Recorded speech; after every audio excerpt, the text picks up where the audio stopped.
Bersama Anda Francisco Don Asiano mengawali Kompas Siang. Saudara, 75 warga desa Sibanggor, Julu, Mandailing, Natal, Sumatera Utara harus menjalani perawatan di rumah sakit sejak Kamis malam kemarin.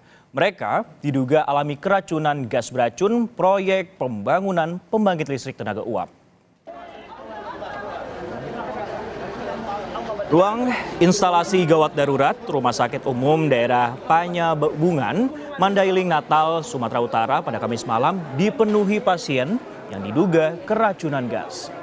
Dugaan ini muncul karena rumah warga yang keracunan berdekatan dengan aktivitas proyek pembangunan PLTU yang tengah melakukan uji sumur uap. Warga mengaku mual, pusing hingga muntah. Sementara itu Bupati Mandailing Natal yang mengunjungi para korban menyesalkan kejadian yang sudah berulang kali terjadi ini. Menurut Bupati, pemerintah daerah juga telah mengingatkan pihak perusahaan agar berhati-hati terlebih saat uji sumber uap. Awalnya kecium bau busuk menyengat begitu, terus udah nggak nyaman lagi kita hirup, makanya kita keluar dari rumah, terus udah nggak sadar lagi istri saya. Apa yang dirasa bang? Sesak, sakit? Yang dirasa sakit, sesak, mual, perut segala macam lah. Yang abang nggak hanya abang yang kena, istri? Ya istri kena juga. Anak-anak? Anak juga kena bang. Oke, gimana kondisinya sekarang? Masih dirawat bang. Anak, bang bisa abang gambarkan berapa jauh bang rumah abang dari lokasi pembukaan sumur ini? Kira-kira 300 meter nggak nyampe lah itu bang. Sampai saat ini korban berjumlah 75 orang, 5 diantaranya anak-anak. Patut kita sayangkan bahwa ini kejadian berulang kali. Dan perlu kita ketahui bahwa pihak IBTKE ketika melakukan uji sumur P01 sebenarnya berada di lokasi. Jadi namun kita sayangkan bahwa terjadi apakah ini kesalahan teknis atau bagaimana, tentu ini kita serahkan kepada pihak yang berwenang. Pasca terjadinya keracunan massal, Polres Mandailing Natal juga langsung mengunjungi para korban keracunan di RSUD Panyabungan. Kapolres juga memastikan akan mendalami penyebab keracunan massal dengan meminta keterangan sejumlah saksi dan korban. Kita penanganan dulu terhadap titik lokasi keracunan, karena yang paling berdampak adalah masyarakat. Yang lebih dulu kita lakukan adalah bagaimana titik kebocoran ini tidak meluas. Jadi besok, tadi malam kita sudah berkoordinasi dengan Bapak Kapolda langsung. Bapak Kapolda memerintahkan nanti akan dibantu oleh satu peloton dari Brimob dan juga dari Dalmas kita untuk memastikan sterilisasi di lokasi. Walaupun nanti kita bekerja sama dengan PT SMGP agar sterilisasi tersebut dan evakuasi dari masyarakat betul-betul terjaga. Terkait pihak-pihak.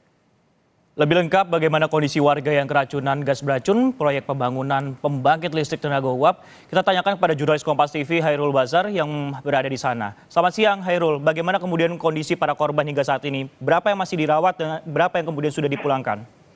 Ya, selamat siang.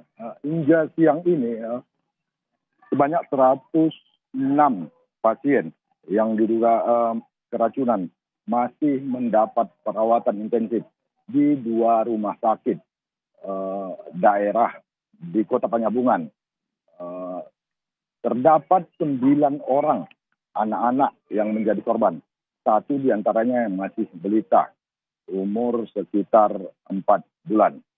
Para korban mengaku mengalami mual, pusing hingga muntah. Baik, Hairul, kalau kita lihat ini kan pemerintah daerah setempat ini melihat ini kejadiannya berulang kali. Nah, bagaimana untuk tanggung jawab dari perusahaan sejauh ini dengan para korban yang sedang dirawat di sana? Ya, memang kejadian ini sudah berulang kali terjadi yang menimpa warga di desa di sekitaran proyek pembangunan PLTU tersebut. Hingga kini belum ada konfirmasi resmi dari pihak perusahaan, baik yang mewakili pihak perusahaan dan dari perusahaan itu sendiri. Dan kami awak media di sini masih menunggu konfirmasi dari pihak perusahaan. Baik, bagaimana dengan langkah kepolisian? Apakah akan memanggil pihak perusahaan dan juga memanggil saksi atau pihak-pihak terkait dengan hal ini? Apakah sudah ada informasinya, Hairul? Ya, tadi malam saya sempat mewawancarai Kapolres Mandailing Natal, AKBP Ari Supandi Paloh. Pihaknya kini telah meminta dari Polda Sumatera Utara yang akan menurunkan tim yang saat ini masih dalam perjalanan menuju ke wilayah Mandailing Natal. Tim ini nantinya yang akan memeriksa lokasi apa dan bagaimana di perusahaan tersebut yang menyebabkan korban berjatuhan. Dan hingga kini baik awak media maupun warga masih menunggu tim yang segera meluncur dari Polda Sumatera Utara menuju wilayah Mandailing Natal. Baik, tentunya harapan ataupun juga investigasi dari pihak kepolisian ini dapat menemukan hasil, dan juga tadi juga diinformasikan ada 106 pasien kemudian yang dirawat di dua rumah sakit secara intensif. Terima kasih Hairul Basar yang melaporkan langsung dari Mandailing Natal, Sumatera Utara.